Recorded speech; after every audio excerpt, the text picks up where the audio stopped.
Just as the details of the attack on Paul Pelosi were coming out, some in media had to figure out how are you going to respond to this? Politicians as well. And thankfully, most of the politicians seem to be at least careful enough that they want to imply that violence is bad, but that doesn't mean that they won't use it for their own good. Take a look at how Glenn Youngkin decided to approach this.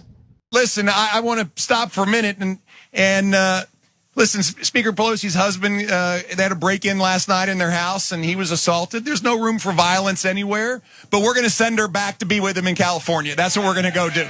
Yeah, you can just say there's no room for violence. A but doesn't have to follow that sentence, actually. You can just go back to your speech or whatever and not say, yeah, she's probably grieving over the fact that her husband could still die. Let's send her to grieve in person. You don't actually have to go in that direction. You don't have to do what Fox has been doing all day. Before we knew too much about the guy who had done it, they responded to the news saying, this just shows that crime hits everybody. And this can happen anywhere. Crime is random, and that's why it's such a significant part of this election story. So we were already suspecting that it might have been political. They instantly are saying it's not, but then also it should be political. The fact that someone might have tried to assassinate the speaker means that Republicans should win the election. To Fox, they brought on Caitlyn Jenner to talk about how you should not view this as a partisan issue, and then went on a rant about why the Democrats should lose and how they've caused the crime and how this is actually their responsibility. Caitlyn Jenner specifically blamed Nancy Pelosi for not having enough security. And if that sounds like the way that they've responded to January 6th and blaming Nancy Pelosi for the fact that she almost got killed there, yes, it's a pattern. They're repeatedly blaming her for the fact that she's nearly been assassinated twice. On the 5, they blamed Joe Biden, saying that he promised to bring down the tenor of political discourse. That hasn't happened. People are more divided. So Biden is responsible for the fact that one of his political allies was almost killed. Ronna McDaniel decided to frame it this way: are you ready to fire Nancy Pelosi? Thank you for pausing in the campaigning for 5 minutes, or maybe just not mentioning it at all. You don't actually have to comment on everything if you have nothing nice to say. It's sort of a rule that's been around for quite a while. Yeah, so we've got a story up on tyt.com about how Fox News has made a shift in the last 2 months. They were pushing inflation nonstop, and gas prices, but since gas prices went down, they dropped it like a rock, and they've been doing nonstop crime stories. Okay, so you're concerned about crime? That's a perfectly legitimate issue.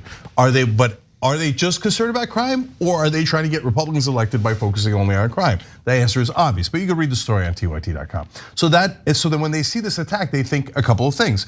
Oh, good, we'll fit it into our random crime narrative. Is it random? The guy was yelling, "Where's Nancy? Where's Nancy?" And he smashed Nancy Pelosi's husband's head in with a hammer.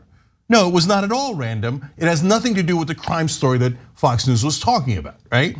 So then they will say this trick. Oh, let's not, when they find out it was a right winger, which it was 100% a right winger that believed in January 6th conspiracy, the QAnon conspiracies, etc. They will then say, don't politicize this. Don't politicize this. But remember, it was crime and it's Nancy Pelosi's fault. But wait a minute. They're amazing at this. Nancy Pelosi's husband gets attacked, and they attack, forget not talking about her, they attack her and blame her for her husband getting attacked. It's just madness. Do you know that there was a poll done of Republicans? What percentage of them thought that Joe Biden was responsible for January 6th? The riot was because Joe Biden had won the presidency. So it was a riot against Joe Biden. 52% of Republicans thought it was Joe Biden's fault. Why? Because they turn on Fox News and they say, oh, the riot, it's definitely Joe Biden. Nancy Pelosi's husband getting attacked, it's definitely Nancy Pelosi.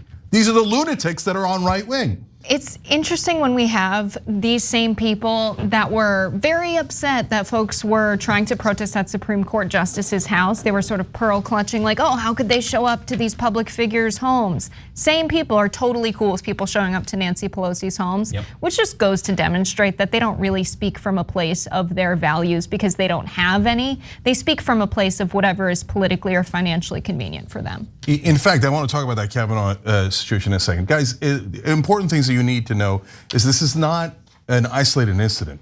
Do you know that there are 3 people already in prison for threatening the murder of Nancy Pelosi? So there was Paul Hoffer, who was 60 years old. He's from Florida. He's doing 18 months in prison for threatening to behead Nancy Pelosi and AOC.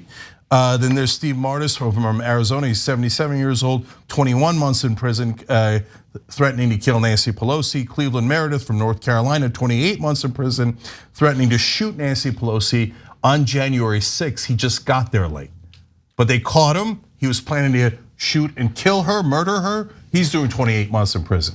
Okay, they see all of this, and yet people still say super dangerous things online. So all of his beliefs were right wing, but unfortunately, he also followed other folks. Now, when you follow people online or you retweet their videos, etc., it doesn't mean that's it, that person is responsible. They were the only ones who did it. That guy has no agency, just blame the host, right? No, it doesn't mean that. But the fake left in this country is dry. Why I call them the fake left is because they're actually right wingers. They're not at all left, but they're pretending to be left wing. They have almost the same exact agenda as the right wing, but they throw in Medicare for all as if they care about that. Now they even turned on Green New Deal. They've turned on the environment. They've turned on everything. But they're like, oh yeah, we're left wing. Okay, so what did this guy believe? Here, let's take a look.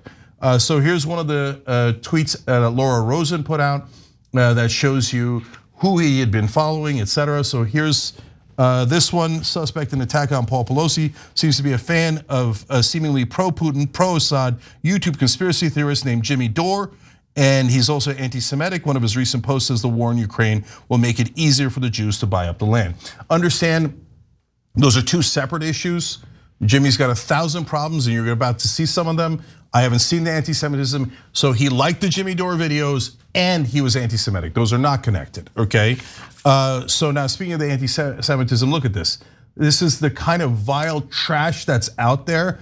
The next tweet from Laura Rosen that shows you what he was going after. It is the anti-Semitic trope of the character that you've seen, unfortunately, a lot online, and it's growing and growing and growing, right?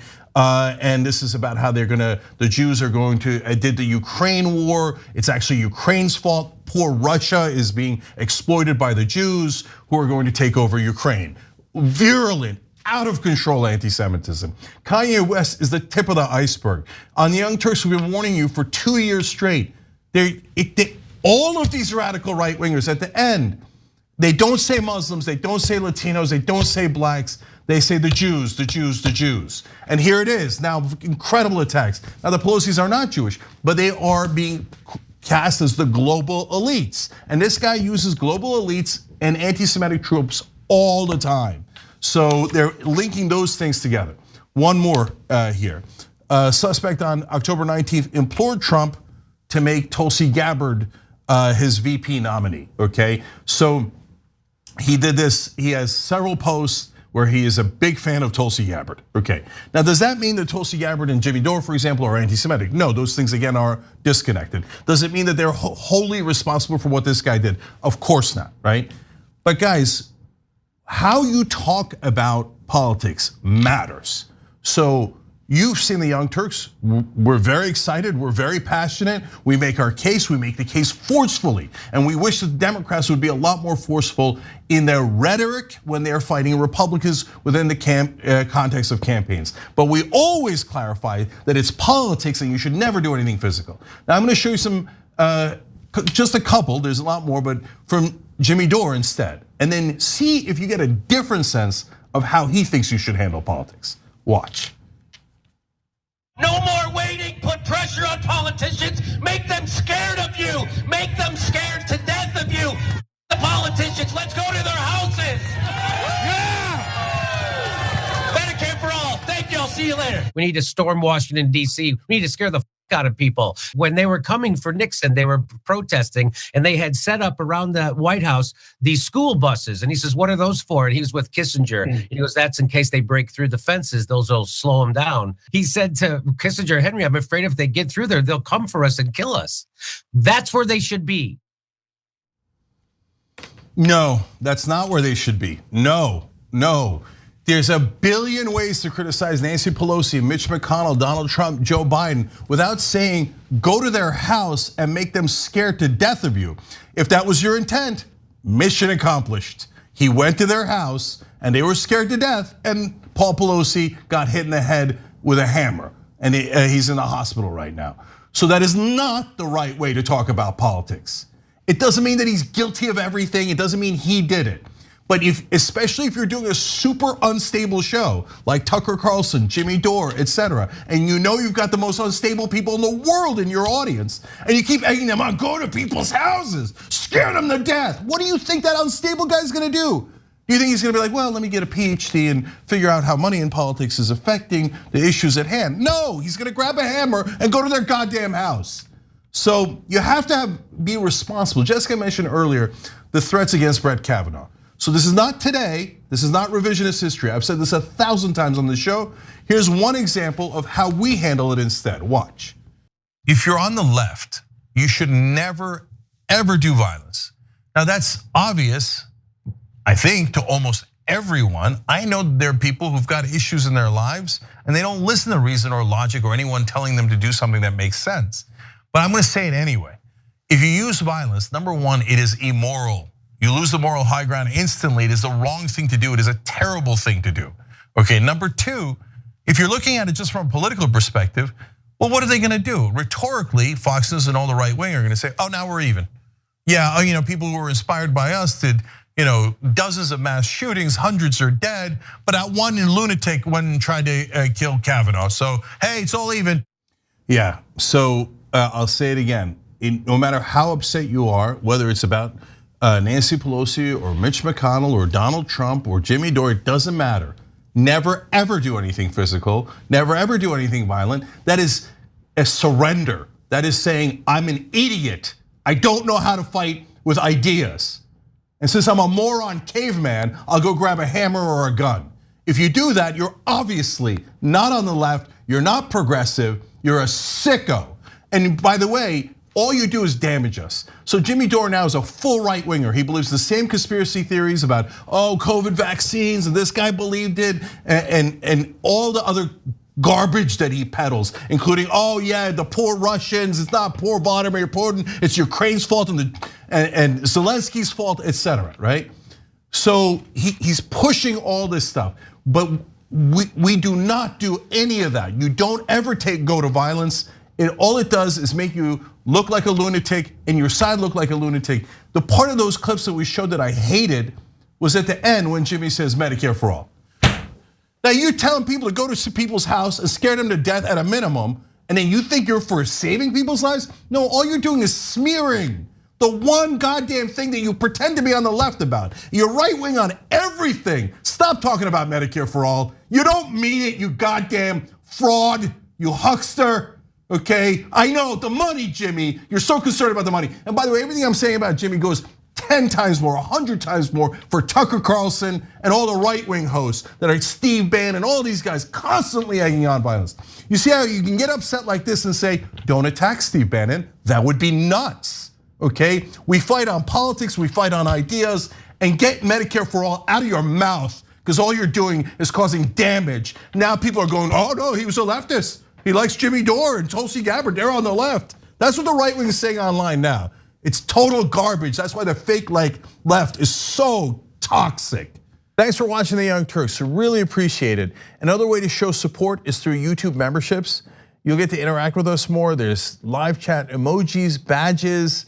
You've got emojis of me, Anna, John, JR, so those are super fun. But you also get playback of our exclusive member-only shows and specials right after they air. So all of that, all you gotta do is click that join button right underneath the video. Thank you.